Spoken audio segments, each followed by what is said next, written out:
Do you support state control over local government zoning decisions? If so, under what circumstances should the state override the local government planning process? Thank you. We need both. We need both. I know that housing are issues of both state and local concern. Land use reform is both a public health and environmental issue, and housing is a basic human rights. So both the state has a stake in local government. So every group has to come to the table to be part of the conversation. The state cannot legislate on its own when it comes to issues of housing, because we know that city councils and municipalities are closest to the people. They have to be there at the table.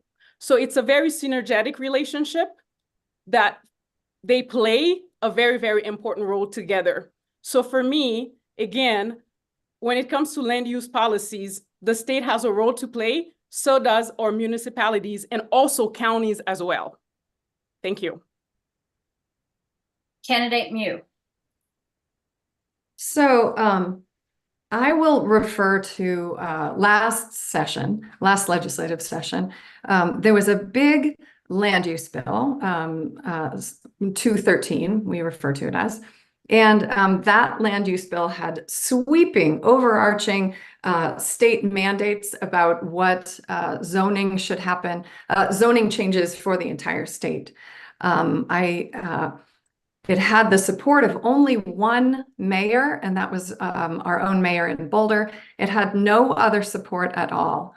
And Representative Joseph voted in favor of that. And so that was a very big, overreaching, state-driven, carrots and sticks all the way kind of approach to zoning. And so I'm not for that at all. This session, it was chopped up into pieces, and then it went back to communities for input. And so that's a better way to do it. And so I do support local control. I think it's very important. Thank you. The next question, and we'll begin with candidate Mew. What role should the state play in providing funding for affordable housing? What sources should be tapped to fund affordable housing? So this could be a little controversial, but here I am. I live in Boulder. I'm fortunate to live in Boulder, and I have been. I'm a fan of the legislation that has already been passed, Proposition 123, to make some inroads in affordable housing around the state, and to grant municipalities some funds to do some of this. I actually would like to see some sort of real estate transfer tax. So because I live in this community, and I was fortunate enough to buy a home a long time ago, I have really earned a lot of equity. And I, as a homeowner, would like to think about when I sell my home, the immense profit that we're all making in Boulder. Maybe there is some part of that we give to affordable housing projects, because we are fortunate to live here, and we are profiting because our community is what it is. So we should give back. Yeah, thank you. Candidate Joseph. Can you please repeat the question? Thank you. Yes, let me pause this. The question is, what role should the state play in providing funding for affordable housing? What sources should be tapped to fund affordable housing? Thank you. The ways that we support affordable housing, again, we've talked about land use changes. We've also talked about part of it is incentives. I have supported bills that incentivize affordable housing in the form of tax credit as the Vice Chair of Finance this year. One such bill that I supported was House Bill 24-1434, which is a tax incentive to provide affordable housing to the tune of almost $120 million over a 6 years period. As many of you already know of the grand opening of the Bluebird on Wednesday, which is developed by Element Properties. Bluebird includes 40 units of supportive housing for individuals and those living in homelessness. So again, I believe in tax credits through SHAFA in order to provide more housing, affordable housing to community members. The next question, and we'll begin with candidate Joseph. The question is, what is your position on the state controlling the approval of accessory dwelling units, the AUDs? Sorry, hold on for a second. Let me get this thing started here. There we go. Yes, thank you for that question. This is a very, very similar question to the earlier question when it comes to land use. ADUs is just a tool. It's a tool to create more housing in the community. People have different views when it comes to how do we create more affordable housing in the community. Some believe the more supply that we have, the more affordable housing we will have. So again, it's a balance. The market will not regulate itself. We have to regulate the market. And ADUs is just one tool in our toolbox. And this year we did pass in a bill to create more housing. We've passed multiple bills to create more housing, and one of them was an ADU bill, and I did support that bill as well. And again, the idea is that we want to ensure our community members have more access to housing, and ADU is just one such tool. Again, people can create a granny flat to provide more housing for family members or other people in the community. Thank you. Candidate Mew.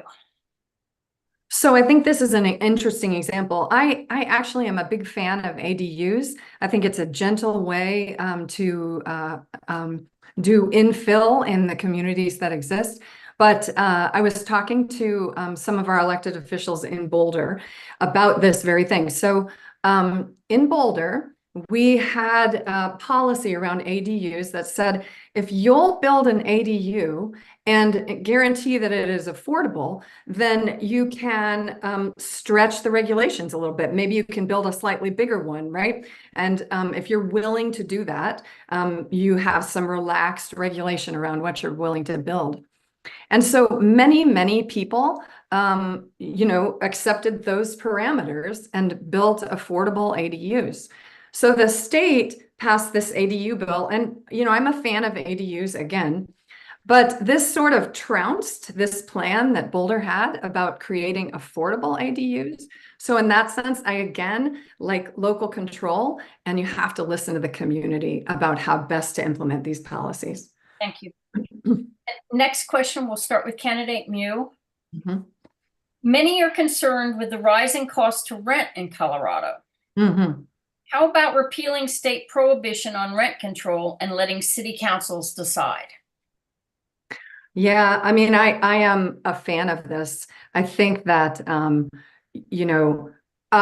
don't know if I would call it rent control or rent caps or rent stabilization. There are a variety of ways to tackle this. And I do think that without some form of rent stabilization, we will just continue to price people out of our communities. And so I am a fan of that. And as I am preaching, I am a proponent of local control. And so putting this in the hands of municipalities, I think is a great idea so that they can stabilize rent in a way that makes sense for their community. Candidate Joseph. Can you please repeat the question? Sure. Let me cancel this. The question is, many are concerned with the rising cost to rent in Colorado. How about repealing state prohibition on rent control and letting city councils decide? Thank you for that question. Last year, the bill to eliminate the prohibition on rent control came before the legislature, and I support it. If it comes back again, I will continue to support it, because at the end of the day, we need to regulate the market. But ultimately, part of the conversation is that there are different interests at the table. Last year, the bill did not pass, and it was not introduced again this year. So we have to just constantly be thinking on how we want to protect our community members from eviction. Last year, I passed House Bill 1120 to ensure community members who are on TNF and on SSI and SSDI remain housed. And the idea is that for those people who are on those type of government benefits, they receive some form of mediation prior to an eviction. And if they're evicted, or if the eviction process will continue after the eviction, after the mediation, is that they afforded extra time to move out of the property. So again, the idea is that we want to make sure that people stay housed. The next question will begin with candidate Joseph. What legislative actions are needed to better support children and families in Colorado and to provide all Coloradans with access to basic needs, including food, housing, and healthcare? So it's asking about legislative actions needed to better support families and children and provide all Coloradans with access to basic needs, including food, housing, and healthcare. Thank you for that question. There's a lot of work that's being done at the state capitol. Over the last 2 years, I passed 12 bills to improve the lives of children and families. And one such bill, for instance, we've expanded support for family members when they need to take time off. That's very important. I passed 2 bills as well when it comes to ensuring kids stay in school. I had 2 early childhood bills. Again, we've done a lot of work over the last 2 years since I've been at the legislature to ensure that families are protected and kids are safe. We've done a lot of work in the mental health space when it comes to education. We've passed a lot of bills to ensure that kids who have kids in school are supported and are afforded certain mental health support as well. So we're doing a lot of work at the state legislature to protect kids and families. I'm sorry, I'm too many things I'm doing, so I'm not always giving you your 15 seconds. I'm very sorry, your 15-second notation. I'm very sorry. I'll try and be more accurate, or would you prefer me not to do it at all and just follow the clock? Yeah, it feels a little bit busy. It's a little too busy? Okay, well, then I'm thrilled. Thank you very much. I will put the paddles away. I'm just not that ambidextrous. Okay, the next question, we'll go to candidate Mew. Will you repeat that, Josephine? Yes, I will. What legislative actions are needed to better support children and families in Colorado and to provide all Coloradans with access to basic needs, including food, housing, and healthcare? So I'll start with, I'm a huge proponent for public education funding, and I have worked for decades to improve public education funding. I think it is the key to the welfare of our students in the state and, to families and their well-being. Schools provide a lot of things. Schools are places that we feed and care for our kids. So I think that is central to this question. I'd also like to see more money spent on mental health facilities. We have a crisis, especially among young people, mental health crisis, and I'd like to see more spent there. I'd also like to see healthcare supports, and of course, increased access to reproductive healthcare for everybody, all of our vulnerable populations. And these are all things that will help families and our children in the state. The next question, and we will start with candidate Mew. What do you consider a fair and equitable tax system for Colorado? What changes would you make in the current system, including revenue sources? Wow. A fair and equitable tax system for the state. Okay, so First of all, I'll just start with the observation that we are in a funny position here tax-wise because our residential property taxes have been perhaps artificially low. Well, artificially, I don't know. They've been low because of the Gallagher Amendment, because of the whole balance between residential and commercial tax rates.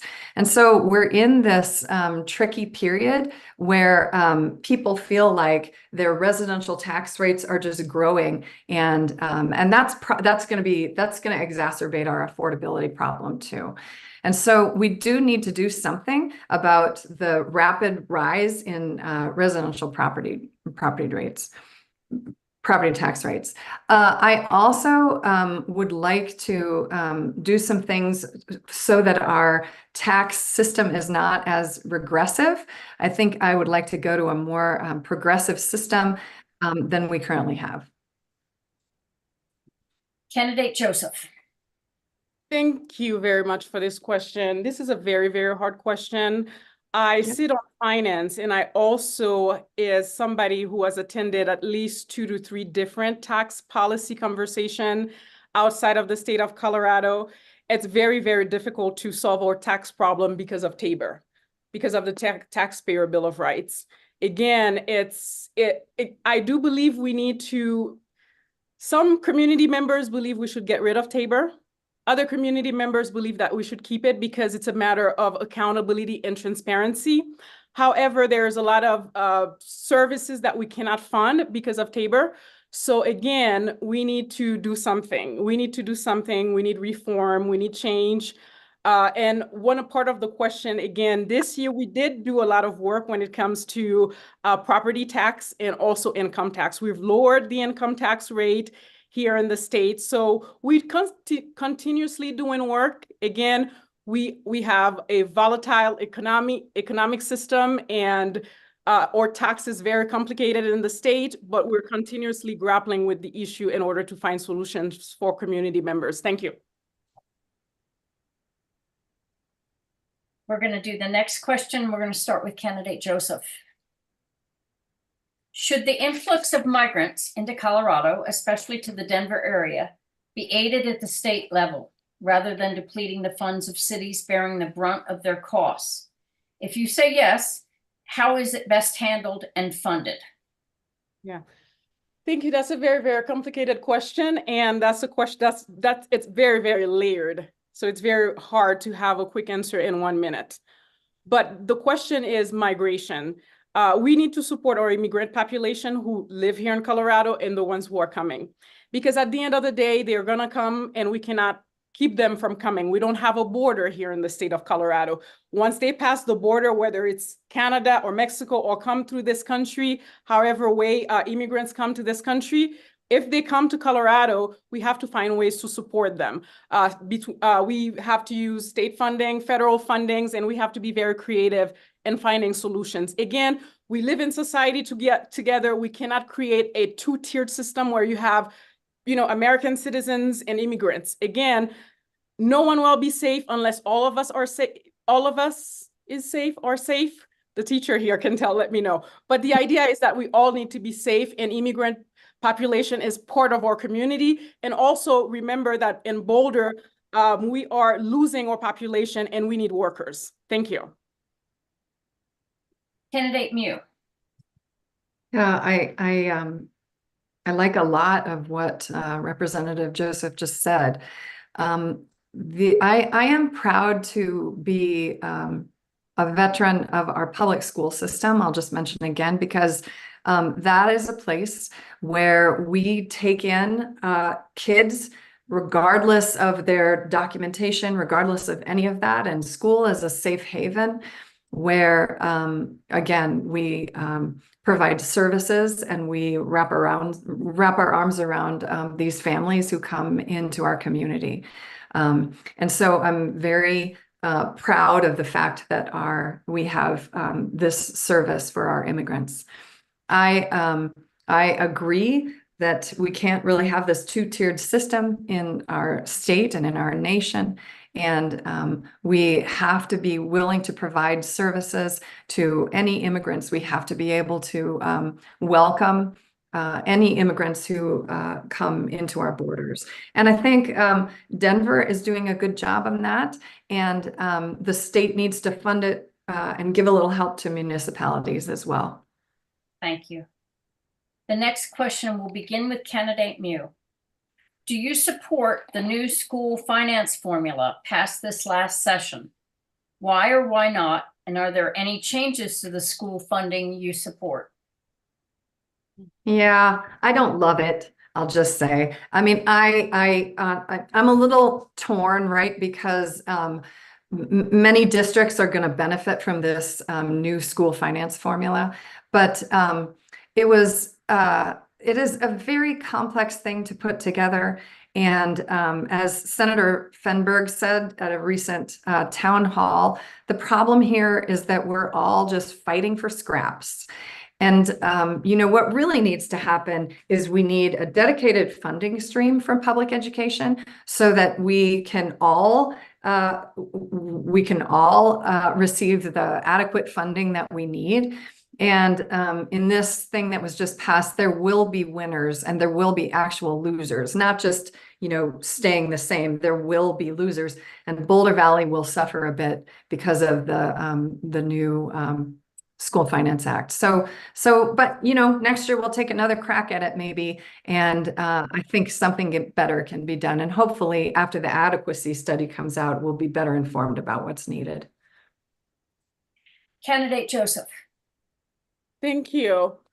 I was at work this year when House Bill 1448 was introduced, and I witnessed the conversation. It was very, very hard. There were many communities that was not in support, and also my understanding, Boulder needed change in order to get to a place where they were okay with the bill. And I was part of that conversation as well. It's been a very, very hard conversation. We know that, again, there are disparities in rural communities and also within communities. That's the challenge when it comes to education, is that even though we're a wealthy community here in Boulder, we have kids who are struggling. I did end up supporting this bill because, again, it's about equity. And through this bill, we've been able to make a lot of changes, right? We increase education funding for special ed to the tune of about $379 to $75 million. Again, the idea is that we want to ensure, regardless of where kids reside, that they have access to a good education. Thank you. The next question, we'll start with candidate Joseph. Do you think the legislature has any role in legislating the process or parameters for removing books from schools and public libraries? Thank you. I have a big grin on my face because I was one of the legislators who spearheaded the first bill that I brought forward was Freedom to Read, which was to ensure there was a process for school libraries. And that bill ended up dying in the Senate, and we revived a different bill, again, to ensure there is a process to regulate or put some guardrails and perimeters when it comes to removing books from libraries. Again, as a woman of color, a Black woman, I support ensuring that our community, regardless of who you are, you have access to information, and that information is easily accessible to all. And also, again, when we think about book banning, we're thinking of LGBTQ+ people, Black people, and other people of color as well. Again, a community is made up of everyone, and we want to make sure access to information about everyone is available to all. And I was very proud to spearhead that that particular bill. Candidate Mew. So I definitely agree with the idea that the state can put up guardrails, can make sure that all Coloradans have free access to books and media. I absolutely am behind that. In terms of legislating a process for individual districts, our the Boulder Valley School District actually opposed the bill that Representative Joseph is talking about, because again, it was sort of a one-size-fits-all thing, and the processes required were going to be overly kind of laborious for our BVSD school board when we already have things in place. So if you're talking about places that are banning books and all of that, it's important to have guardrails, and the state can set those up. But micromanaging what districts individually have to do, I wouldn't support that. Sorry, I messed up on the timer on that, but I think I got it right. I saw it going up. It was, yeah, it was okay. Thank you all for your patience. The next question will start with candidate Mew. What improvements would you advocate at the legislature to improve mental and behavioral health support and care? Oh, so I think that our legislature has to get serious about funding mental health and mental health facilities and all of that. And I feel like providing grants for that kind of activity in individual municipalities would be a very good thing. We are short beds. You know, I'll just talk about our young people in Colorado. Again, I know that there is a tremendous need, and we're not meeting it. And so I think that our legislature needs to really put forth some funds for treatment. Yeah, I'll leave it at that. Candidate Joseph. Thank you. We've done a lot of great work this session when it comes to mental health support. Part of the conversation as well is destigmatizing mental health and mental health support in our community. Some of the bills that we passed this year, we expand access to behavioral health services, extending the first of its kind I Matter mental health program through Senate Bill 24001. We also created the school-based mental health support program through House Bill 1406, which set aside $2.5 million to help students enhance their social, emotional, and behavioral health.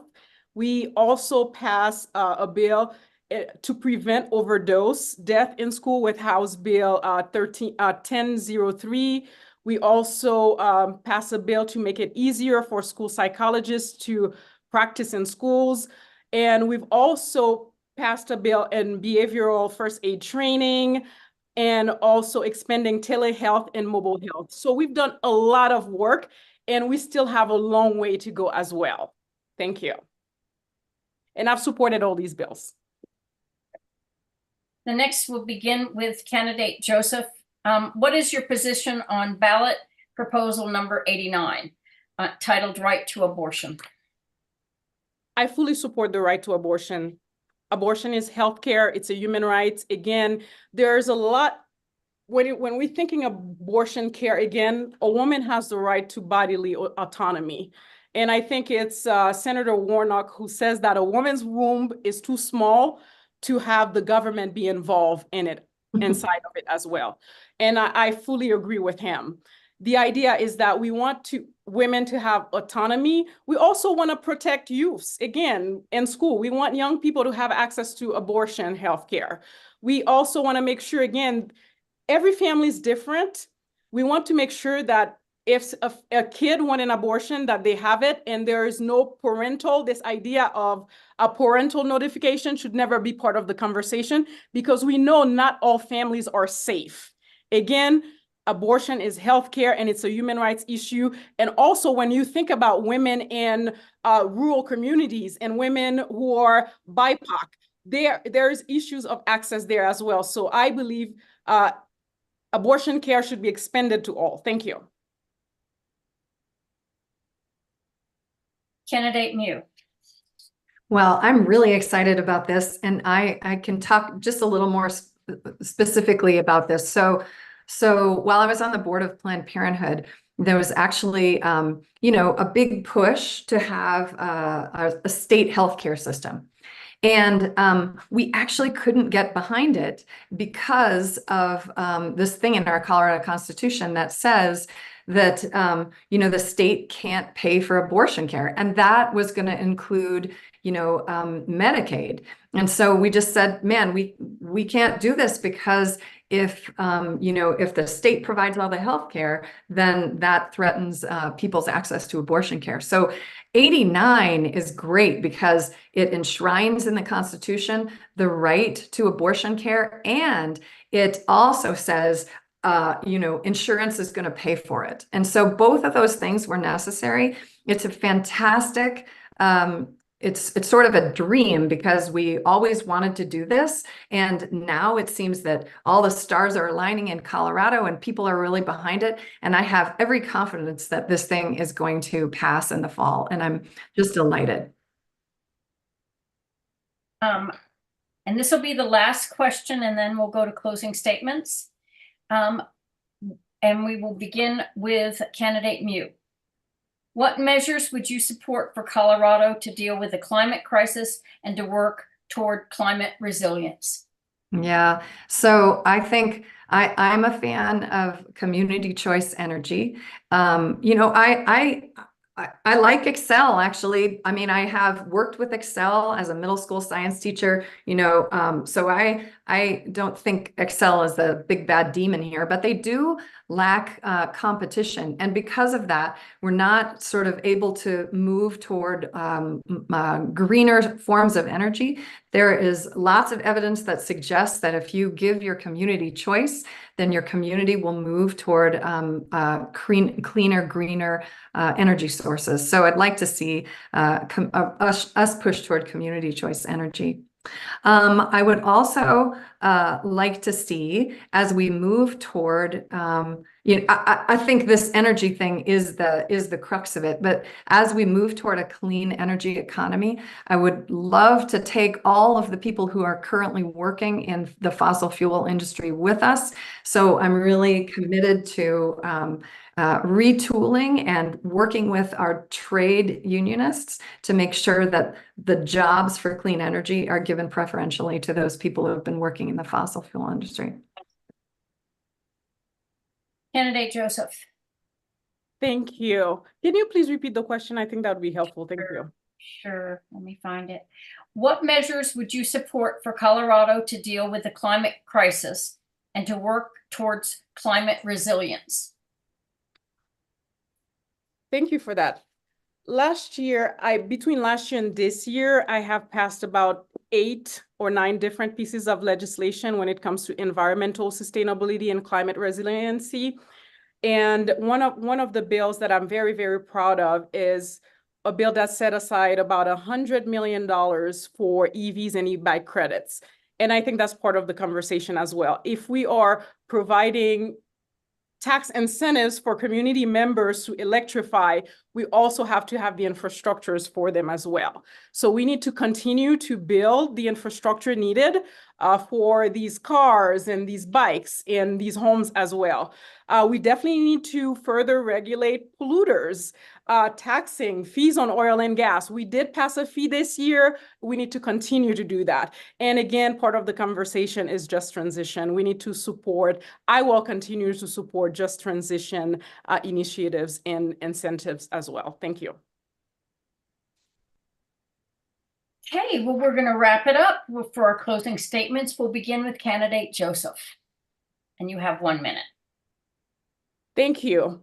As a state representative for House District 10, I'm the only candidate who's passed 8 separate environmental sustainability and climate resiliency bills, including securing over $100 million in EVs and e-bike credits. I passed 2 bills to keep renters housed, including facilitating the process for more middle-income housing. I also passed 12 bills to improve the lives of children and families, including a bill that allows older Coloradans, 55 and older, to deduct their Social Security income from their taxes. I passed 4 bills to keep youth in school and provide greater access to early childhood education, including expanding licensing for nature-based schools. As a legislator, I will continue to advocate for our basic human rights, and including the healthcare rights of women to an abortion and the rights of LGBTQ+ community members to lead a life free from harassment and threats. Thank you. Candidate Mew. First, thanks to the League of Women Voters for sponsoring this. I think it's a great opportunity, educate our community. There is a spectrum of progressive opinions in our HD10 community, and I want to represent all of them, not just part of them or the extremes. I want to represent all of them. I have been part of our HD10 community for a long time, almost 40 years, so I know us well. And I grew up in Colorado, so I understand our state beyond Boulder. I feel strongly that everyone in HD10, I'll say it again, deserves care and respect and voice, not just the extremes and not just part of us, but all of us. And I know how to do that, and I've done that. I know how to listen and bring people together and work collaboratively and find common ground, find new ground to move us forward together. I am running because I've lived my whole life here, a whole adult life here. I'm raising my daughter here. I love our whole HD10 community. My relational and bridge building skills are needed here and at the Capitol. I'm running because HD10 should have the choice. I offer a better, more informed, more collaborative kind of representation. Thank you. On behalf of the League, I would like to thank our candidates for your participation in tonight's forum and primarily for your participation in the entire democratic process. Running for office and serving as an elected official, it's very hard work, and we really appreciate your efforts. And finally, thanks to the Boulder County voters participating as viewers. It's up to all of us to make sure we respect and work to protect our democratic processes. Too many people have struggled to win these rights for us not to use them. It starts with being an informed and active voter. Before signing off, I'd like to alert our voters that tonight's forum, as well as many others, will be available at the League's website, lwvbc.org, the YouTube channel for the League of Women Voters of Boulder County, and vote411.org. Vote 411 is the League's premier voter information guide that supplies nonpartisan information on state and local candidates, ballot issues, and other questions, and much more. The resources available on Vote 411 are also available in Spanish. The League of Women Voters of Boulder County works throughout the year to help empower voters and defend democracy. If you want to lend your time and skills to encourage civil participation and engagement for all people in a nonpartisan manner, please join us. All the information you need is at lwvbc.org. Have a great evening, and thank you.